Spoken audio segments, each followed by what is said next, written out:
Good morning, student. Today we are going to learn torque by current carrying loop in magnetic field. In previous class we learned about what happened, the force acting on the two parallel wire. Here we are taking instead of two parallel wire,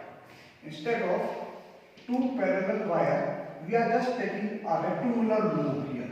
What happened when a rectangular loop is placed inside the magnetic field? First, what we learned, I am just revising all this. First, we learned a charge particle placed in magnetic field, then force F equal to Q V cross B. Okay. Then first we learn this one.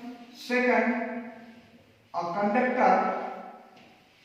conductor which having so many charges, okay, is placed inside the magnetic field, then force is acting, that is I L cross B.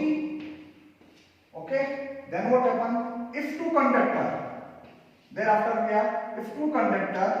we are just placing two conductor in this way. We are playing number one, number two, or we can say that first and second parallel to each other.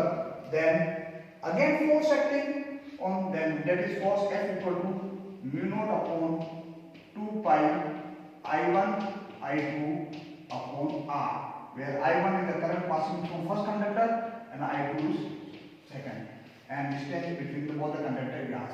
First, charge particle, what happened when charge particle placed inside the conductor, the force acting this one, when conductor, force acting this one. Now then what? Two parallel wire. Okay. Now student, we are just placed a rectangular loop inside the magnetic field, uniform magnetic field. Then the loop experience the torque here. Why? Because when two parallel wires are placed, then it experiences the force. When loop is placed, it experiences the torque. Okay, just look at here. Here is the North Pole, South Pole. PQRS.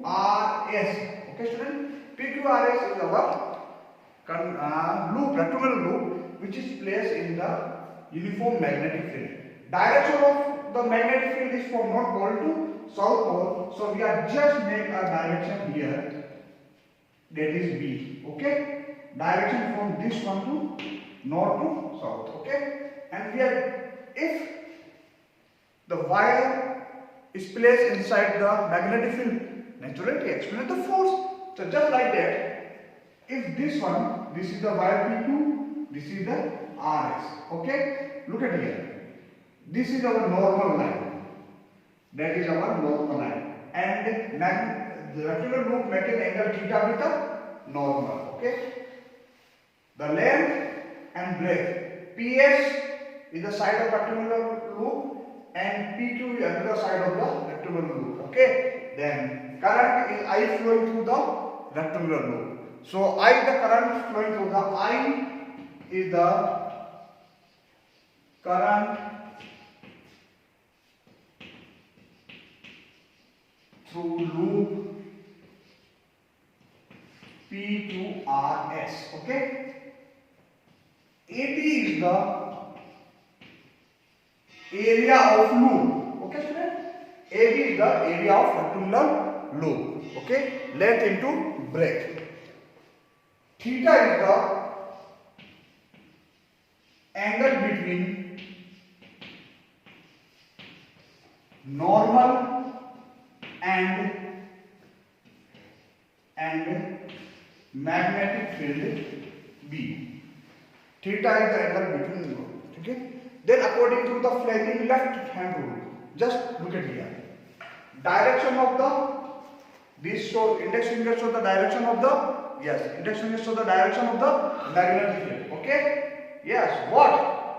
Middle finger show the direction of the current. So just take direction of the current. That is the direction of the current in upper direction. This shows the direction of the magnetic field. Then force this one. Okay. Force applied in this way. inside. Okay. In same thing, what happened? Consider this one. Direction of the magnetic field, current, direction. Look at here, direction, current from R to S, then force. Okay. In PQ and RS, the force acting in opposite direction. PQ, just make it. Just student, look at here. This suppose this is PQRS. Okay. Then PQ try to rotate in this way, and PQ try to rotate in this way, and QR try to rotate in this way. So just it will move in this direction. Okay. Now what happened? QR. Okay. Direction of magnetic field is this. Okay. In Q to R, direction of this magnetic field is this, and the both are in the direction QR and PS. The force acting is in the same line of action, so it cancel it. Okay. According to Fleming left-hand rule, PS and QR both are equal, opposite and collinear. So that's why in PQ, PS and QR are cancelled. Okay. Then from PQ and RS, loop try to rotate. Then what happen? If loop will try to move, then it will be naturally the torque acting on the loop. And what is the value of torque? Torque equal to force into perpendicular distance.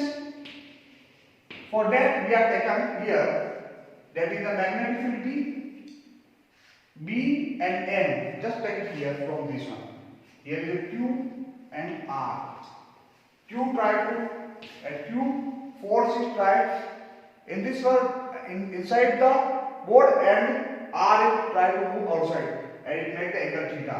Then this is the value of our A. Then it will be A sin theta. Okay, student?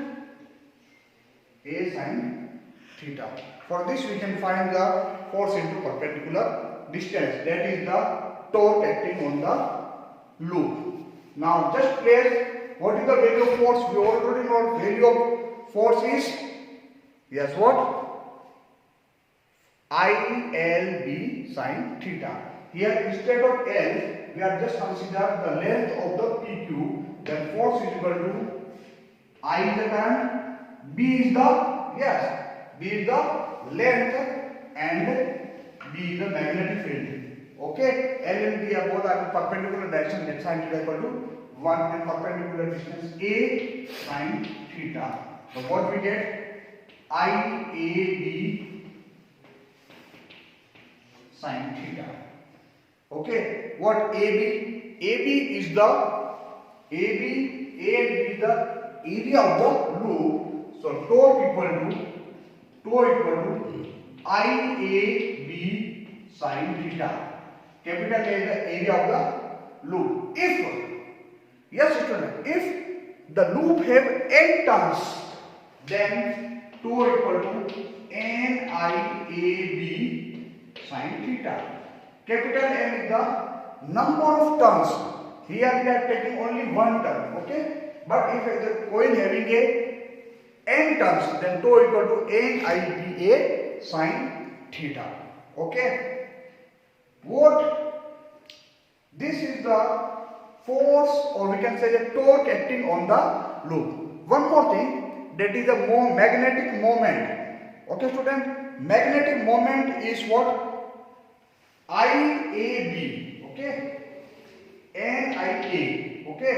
That is what is the value of magnetic moment? Tau equal to NBI sin theta, and magnetic moment tau equal to MB sin theta. It means NIA, M equal to NIA, where N is the loop, So magnetic moment is always I into A. Okay, I into A. So tau equal to होता है tau equal to mb sin theta. If we remove the sin theta, then in vector form we can say tau equal to m cross b. That is the torque acting, torque by current carrying loop. Tau equal to m cross b. Okay, where m is the magnetic moment of the loop. Okay, student, that's all for today. Thank you.